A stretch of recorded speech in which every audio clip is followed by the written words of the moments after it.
ಎದೆ ಡಬ ಡಬ ಹೊಡ್ಕೊಂತ ಇದೆ, ವಾರದ ಸರಿ ಮಾಡ್ತೀನಿ. ಲೂಸ್ ಮೋಷನ್ ಆಗ್ತಿದೆ, ಸರಿ ಮಾಡ್ತೀನಿ. ಬ್ಲಡ್ ಶುಗರ್ 300 ಮೇಲೆ ಹೋಗ್ತಾ ಇದೆ, ಅದು 200 ಒಳಗೆ ಮಾಡ್ತೀನಿ. BP 180 ಮೇಲೆ ಹೋಗ್ತಿದೆ, 150 ಮಾಡಿರ್ತೀವಿ. ಏನೇ ಮಾಡಿದ್ರು ಅದು ಕಡಿಮೆ ಆದ್ಮೇಲೆ ಅದೇ ಸ್ಟೇಜ್ ಅಲ್ಲಿ ಇರಬೇಕು ಅಂದ್ರೆ ನಿನ್ನ ದೇಹದ ಕಾರ್ಯಕ್ಷಮತೆ ಮತ್ತು ನಿಮ್ಮ ಆಹಾರ ತುಂಬಾ ಇಂಪಾರ್ಟೆಂಟ್. ಇದ್ರ ಜೊತೆಗೆ ನಿಮ್ಮ ಭಾವನೆಗಳು. ಹಾರ್ಟಿಗೆ ಸರ್ಕ್ಯುಲೇಷನ್ ಆದ್ರೆ ಬ್ಲಾಕೇಜ್ ಅಂತೀವಿ, ಲಿವರ್ ಸರ್ಕ್ಯುಲೇಷನ್ ಕಮ್ಮಿ ಆದ್ರೆ ಏನಾಗಿ ಕೊಲೆಸ್ಟ್ರಾಲ್ ಅಂತೀವಿ, ಕಿಡ್ನಿ ಸರ್ಕ್ಯುಲೇಷನ್ ಕಮ್ಮಿ ಆದ್ರೆ ಅರ್ಜೆಂಟ್ ಯೂರಿನೇಷನ್, ಫ್ರೀಕ್ವೆಂಟ್ ಯೂರಿನೇಷನ್ ಪ್ರಾಬ್ಲಮ್ಗಳು ಬರ್ತವೆ, ಸೊಂಟ ನೋವು ಬರುತ್ತೆ. ಅದೇ ಸ್ಟಮಕ್ಗೆ ಸರ್ಕ್ಯುಲೇಷನ್ ಕಮ್ಮಿ ಆದ್ರೆ ಇಂಡೈಜೆಷನ್ ಅಂತೀವಿ.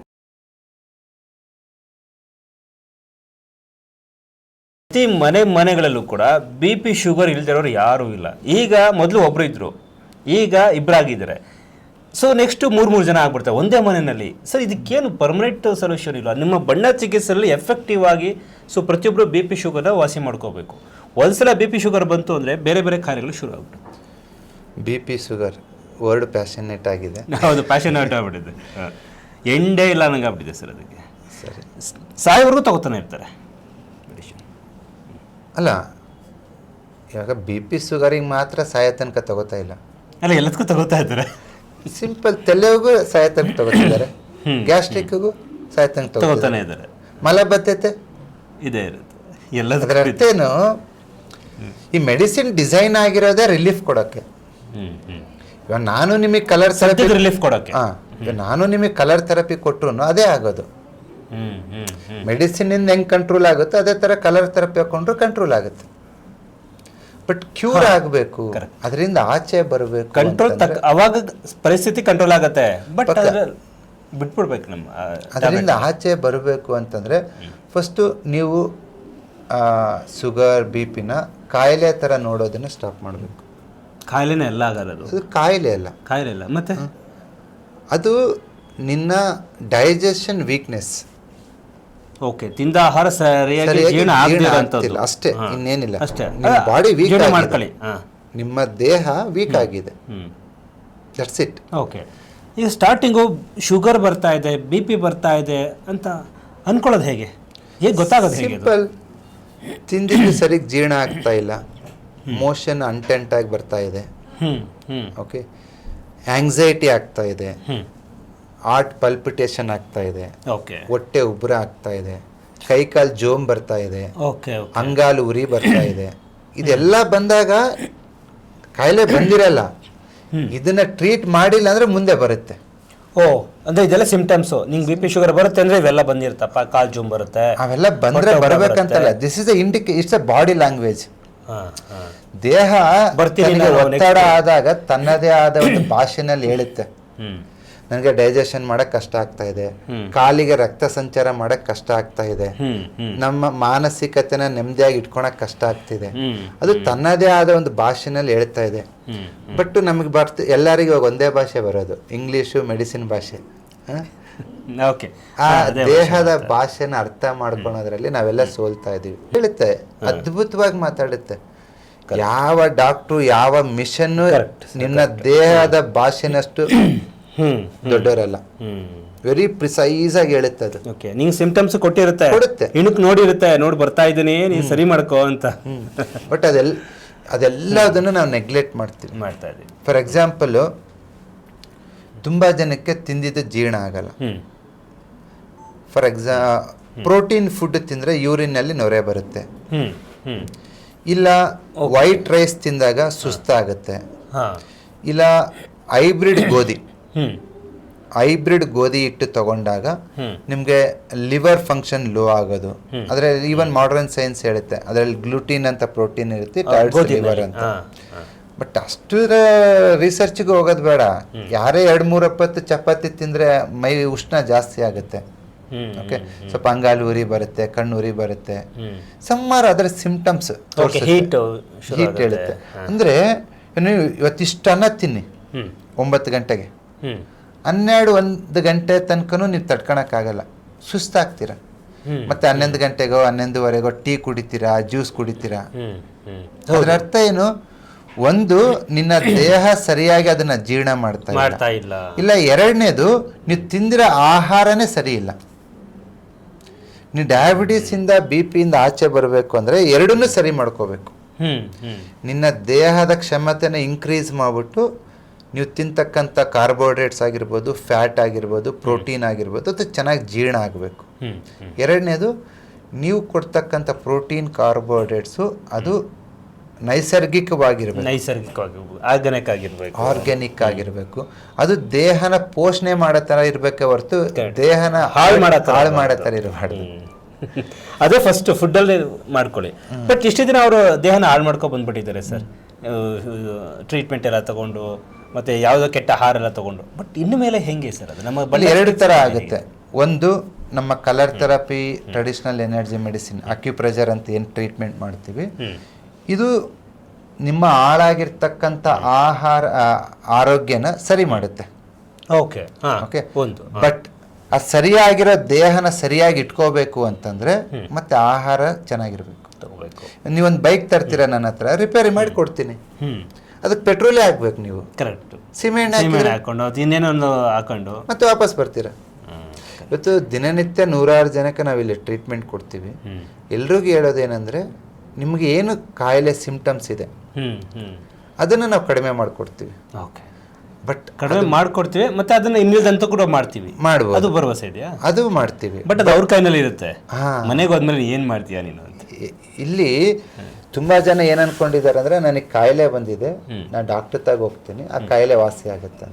ಇಲ್ಲ, ನಿಮ್ಗೊಂದು ಕಾಯಿಲೆ ಬಂದಿದ್ರೆ ನೀವು ಅದನ್ನ ಆಚೆ ಬರಬೇಕಾದ್ರಿಂದ, ಅದು ವಾಸಿ ಆಗ್ಬೇಕಂದ್ರೆ ಇದರಲ್ಲಿ ಡಾಕ್ಟರ್ ರೂಲ್ ಬಂದ್ಬಿಟ್ಟು 20%. ನಾನಾಗಿರ್ಬೋದು, ಡಾಕ್ಟರ್ ಹೀಲರ್ಸ್ ಆಗಿರ್ಬೋದು, ಡಾಕ್ಟರ್ಸ್ ಆಗಿರ್ಬೋದು, ನಮ್ಮ ರೂಲು 20% ಅಷ್ಟೇ. ನಮ್ಮ ಪಾತ್ರ 80 ಭಾಗ ಅವರೇ ಪೇಷಂಟ್. ನೀವು ನಂಬ್ಕೊಂಡು ಬಂದ್ಬಿಟ್ಟಿದ್ದೀವಿ, ಎಲ್ಲ ಸರಿ ಮಾಡ್ತೀರಾ 100% ಅಂದರೆ, ಬರೀ 20% ಅಂತ ಹೇಳ್ತಿರದ ಹೆಂಗೆ ಅಂತ. ಅದಕ್ಕೆ ಹೇಗೆ ಅಂದರೆ, 20% ನಾನು ಕೊಡೋ ಕಲರ್ ಥೆರಪಿ, ಅಕ್ಯುಪ್ರೆಷರು, ಅಕ್ಯುಪಂಚರು ನಿನ್ನ ದೇಹನ ಸರಿ ಮಾಡುತ್ತೆ. ನೀವು ಹೇಳಿ, ಯಾವುದೇ ಸಿಂಪ್ಟಮ್ ಹೇಳಿ, ಎದೆ ಡಬ ಹೊಡ್ಕೊತಾ ಇದೆ, ವಾರದ ಸರಿ ಮಾಡ್ತೀನಿ. ಲೂಸ್ ಮೋಷನ್ ಆಗ್ತಿದೆ, ಸರಿ ಮಾಡ್ತೀನಿ. ಬ್ಲಡ್ ಶುಗರ್ 300 ಮೇಲೆ ಹೋಗ್ತಾ ಇದೆ, ಅದು 200 ಒಳಗೆ ಮಾಡ್ತೀನಿ. ಬಿ ಪಿ 180 ಮೇಲೆ ಹೋಗ್ತಿದೆ, 150 ಮಾಡುತ್ತೀವಿ. ಏನೇ ಮಾಡಿದ್ರು ಅದು ಕಡಿಮೆ ಆದ್ಮೇಲೆ ಅದೇ ಸ್ಟೇಜಲ್ಲಿ ಇರಬೇಕು ಅಂದ್ರೆ ನಿನ್ನ ದೇಹದ ಕಾರ್ಯಕ್ಷಮತೆ ಮತ್ತು ನಿಮ್ಮ ಆಹಾರ ತುಂಬಾ ಇಂಪಾರ್ಟೆಂಟ್. ಇದ್ರ ಜೊತೆಗೆ ನಿಮ್ಮ ಭಾವನೆಗಳು, ಅಂದ್ರೆ ದೈಹಿಕ ಶ್ರಮ, ಆಹಾರ, ಮಾನಸಿಕತೆ, ಓಕೆ, ನಮ್ಮ ಯೋಚನೆ ಮಾಡುವಂತ ಶಕ್ತಿ. ಈ ಮೂರನ್ನು ನೀವು ಸರಿಯಾಗಿ ಇಟ್ಕೊಂಡಿಲ್ಲ ಅಂದ್ರೆ ನೀವು ಯಾವುದೇ ವರ್ಲ್ಡ್ ಬೆಸ್ಟ್ ಡಾಕ್ಟರ್ ತಾಗ ಹೋದ್ರೂ ನೀವು ಕಾಯಿಲೆಯಿಂದ ಆಚೆ ಬರಕ್ಕಾಗೋದು ಇಲ್ಲ.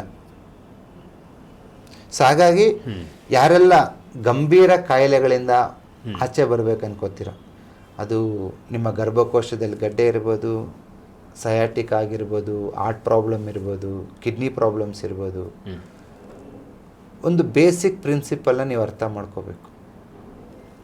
ಏನಂದರೆ, ಆಯುರ್ವೇದದಲ್ಲಿ ಏನು ಹೇಳ್ತಾರೆ ಅಂತಂದರೆ, ನಿಮ್ಮ ದೇಹದಲ್ಲಿ ಯಾವುದೇ ಒಂದು ಅಂಗ ಸರಿಯಾಗಿ ಕೆಲಸ ಮಾಡಬೇಕು ಅಂದರೆ ಅದಕ್ಕೆ ಪಿತ್ತ ಬೇಕು, ಉಷ್ಣ.